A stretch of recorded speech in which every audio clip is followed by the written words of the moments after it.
Quand l'attaque a commencé, le chauffeur de taxi Michel n'était qu'à 500 mètres. Les policiers n'étaient pas encore arrivés, les ambulances étaient bloquées dans les embouteillages, mais les terroristes avaient déjà commencé à tirer. Dans son coffre, il avait encore l'équipement de son ancienne vie militaire. Pendant 12 ans, il avait gardé son identité secrète, mais maintenant il était temps de décider, rester civil ou redevenir soldat. Bienvenue aux histoires humaines. Avant de commencer cette histoire puissante de transformation et de courage, sous le feu, dites-moi dans les commentaires de quelle ville de France vous regardez cette vidéo aujourd'hui. Et si vous croyez que les vrais héros se cachent parfois dans les emplois les plus ordinaires, abonnez-vous pour nous aider à honorer ceux qui gardent leurs compétences prêtes pour protéger les innocents. Michel Dubois ajustait son rétroviseur. En attendant la course suivante devant la gare du Nord, 17h30, heure de pointe, Paris grouillait de monde comme d'habitude. Sa Peugeot 407 blanche aux couleurs de taxi était garée le long du trottoir, moteur au ralenti, compteur éteint. À 45 ans, Michel était chauffeur de taxi depuis 12 ans maintenant. 12 années de routine tranquille, prendre des clients, les conduire à destination, encaisser la course, recommencer. Personne ne savait qu'avant ces 12 années paisibles, il avait passé 15 ans dans les forces spéciales françaises. Personne ne connaissait son vrai nom de code Eagle Eye. Personne ne savait qu'il avait 847 tirs confirmés à son actif, avec un record personnel de neutralisation à 1,2 km. Son fusil de précision L96 a été rangé quelque part dans un entrepôt militaire, officieusement. Une version démilitarisée reposait dans un compartiment secret de son coffre de taxi, avec 200 cartouches de calibre 338 Lapua Magnum. Michel avait quitté l'armée après sa dernière mission en Afghanistan. Pas par lassitude, pas par blessure, mais parce qu'il en avait assez de porter la mort au bout de ses doigts. Il voulait une vie normale, tranquille, où ses mains ne serviraient qu'à tourner un volant et non à presser une détente. Ce 14 novembre 2023, à 17h45, sa radio de taxi grésilla. Attention tous les véhicules, évitez les Champs-Élysées. Incident en cours, périmètre de sécurité établi. Michel fronça les sourcils. Incident dans le jargon parisien pouvait signifier beaucoup de choses, manifestation, accident, contrôle de police. Il alluma la radio d'information. Coup de feu signalé sur les Champs-Élysées, plusieurs victimes, les forces de l'ordre sont en route. Le sang de Michel se glaça. Il connaissait cette tonalité dans la voix du journaliste. Ce n'était pas un simple fait divers. Il monta le volume. Selon les premiers témoins, au moins 4 hommes armés auraient ouvert le feu près de l'Arc de Triomphe. Le secteur est bouclé, nous recommandons d'éviter tout le 8e arrondissement. Michel regarda sa position sur le GPS. Gare du Nord. Distance jusqu'aux Champs-Élysées, 4,2 km. Avec les embouteillages et les déviations de sécurité, les forces d'intervention mettraient au moins 15 minutes pour arriver en nombre suffisant. 15 minutes. En 15 minutes, des tireurs entraînés pouvaient faire un carnage. Il ferma les yeux une seconde et revit l'Afghanistan. La mission du 23 mars 2011. Dame Taliban avait pris en otage un camp de réfugiés. L'ordre était d'attendre les renforts. Mais en attendant, ils exécutaient un civil toutes les 10 minutes. Michel avait désobéi aux ordres. Seul, avec son L96, il avait neutralisé 6 tireurs en 4 minutes. 92 civils sauvés. Une médaille qu'il n'avait jamais portée. Sa radio de taxi grésilla à nouveau. Michel, tu es libre. J'ai une course pour République. Michel éteignit la radio. Il démarra sa Peugeot et prit la direction des Champs-Élysées. Pendant qu'il roulait, évitant les premiers barrages de police, il réfléchissait. Dans son coffre, démonté en 4 parties, l'attendait ce qu'il avait juré ne plus jamais utiliser. Pas exactement un L96 à un militaire, celui-ci était une version civile de précision, légalement acquise avec un permis de chasse au grand gibier. Mais les modifications qu'il y avait apportées au fil des ans l'avaient rendu aussi efficace que son ancien compagnon d'armes. À 18h02, Michel gara sa taxi à 500 mètres du théâtre des opérations. Les sirènes hurlaient dans le lointain, mais n'étaient pas encore arrivées. Il pouvait entendre les coups de feu, espacés, méthodiques. D'âmes-tirs de professionnels qui prenaient leur temps. Il ouvrit son coffre et regarda l'étui noir. 12 ans qu'il n'avait pas touché cette arme. 12 ans qu'il s'était promis de rester Michel Dubois, chauffeur de taxi, et non Eagle Eye, tireur d'élite. Un cri perçant brisa ses hésitations. Une femme, quelque part près de l'Arc de Triomphe. Michel ouvrit l'étui. Le remontage du fusil lui prit 3 minutes et 20 secondes. Muscle memory. Ses doigts se souvenaient de chaque pièce, de chaque mécanisme. Crosse canon, mécanisme de culasse, lunettes de visée Leupold Mark IV. Comme dans un rêve, ou plutôt comme dans un cauchemar familier. Il prit position sur le toit d'un immeuble de 6 étages, accessible par l'escalier de secours.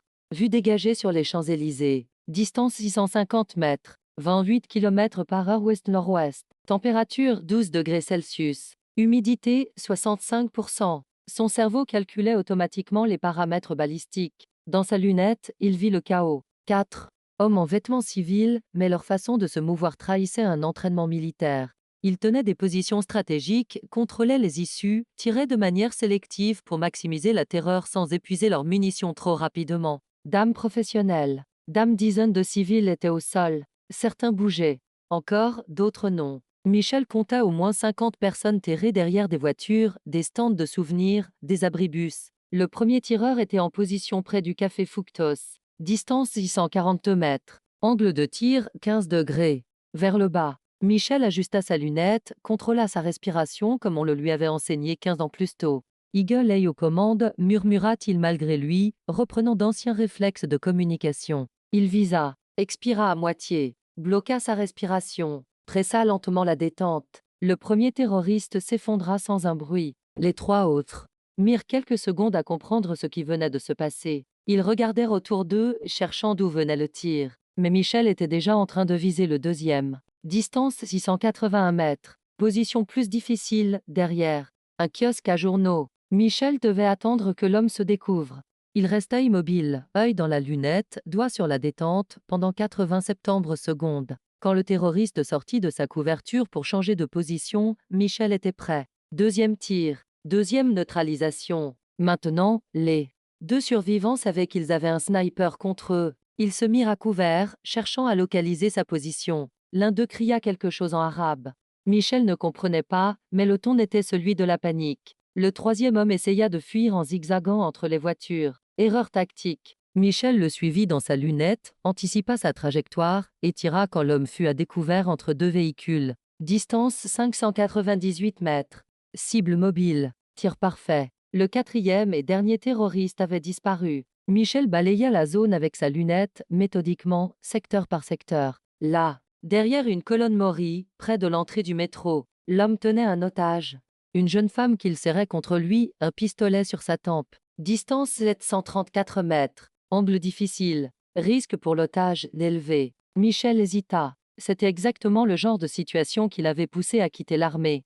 Un tir où la moindre erreur, le moindre tremblement, la moindre rafale de vent pouvait transformer un sauvetage en tragédie. Mais à travers sa lunette, il vit les yeux de la jeune femme. La même terreur qu'il avait vue tant de fois en Afghanistan, en Irak, au Mali. Cette expression qui disait « S'il vous plaît, quelqu'un, aidez-moi ». Michel ajusta sa position, contrôla sa respiration, calcula l'angle, la distance, le vent. Le terroriste était en partie caché derrière l'otage, mais son épaule droite était visible. Un tir à l'épaule le neutraliserait sans risquer de toucher la femme. Il visa, inspira, expira à moitié. Le monde se réduisit à ce point dans sa lunette, cette épaule, cette fraction de seconde où tout se jouerait. Tir, l'homme s'effondra, lâchant son arme. L'otage se libéra et courut vers les forces de police qui arrivaient enfin. Michel démonta rapidement son fusil, le rangea dans son étui et redescendit par l'escalier de secours. En 6 minutes, il était de retour dans sa taxi, l'arme dans le coffre, roulant tranquillement vers un autre quartier. À 18h47, les premières équipes du raid sécurisaient la zone. 4 terroristes neutralisés, aucune victime supplémentaire après l'intervention mystérieuse d'un tireur non identifié. Les médias parleraient du sniper fantôme, du Guardian Angèle de Paris. Les autorités lanceraient une enquête discrète pour identifier le tireur. Mais Michel Dubois, chauffeur de taxi, était déjà en train de prendre une course près de la gare de Lyon. Un homme d'affaires pressé qui voulait aller à l'aéroport. « Vous avez entendu ce qui s'est passé au champ ?» demanda le client en montant dans la voiture. « Oui, monsieur. Terrible histoire. Heureusement qu'il y avait quelqu'un pour intervenir. The Sniper, vous croyez que c'était qui? Un policier? Un militaire? » Michel regarda son client dans le rétroviseur et sourit légèrement. « Probablement juste quelqu'un qui était au bon endroit au bon moment, monsieur. » Le trajet jusqu'à l'aéroport se passa en silence.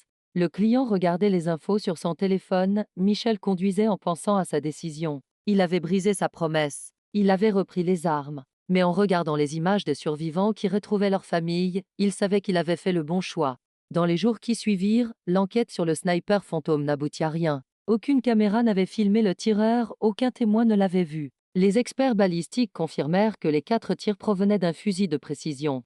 De calibre 338, tiré depuis une position élevée à environ de 600 à 700 mètres, avec une précision extraordinaire. Le directeur du GIGN déclara à la presse However Shooter Wa, et avec dozen of live. We de like totan kim, but we also need to know civilian ad access toti level of equipment and training. Michel suivait les infos, avec un mélange d'amusement et d'inquiétude. Il ne le trouverait jamais. Eagle Eye avait appris à disparaître longtemps avant d'apprendre à tirer. 3 semaines plus tard, Michel prenait une course près de l'Arc de Triomphe. Une femme d'une trentaine d'années monta dans sa taxi. Elle lui donna une adresse dans le 16e. « Merci d'être venu si vite, dit-elle. J'ai encore du mal à prendre le métro depuis. » Michel la regarda dans le rétroviseur. Elle avait un pansement sur la tempe et ses mains tremblaient.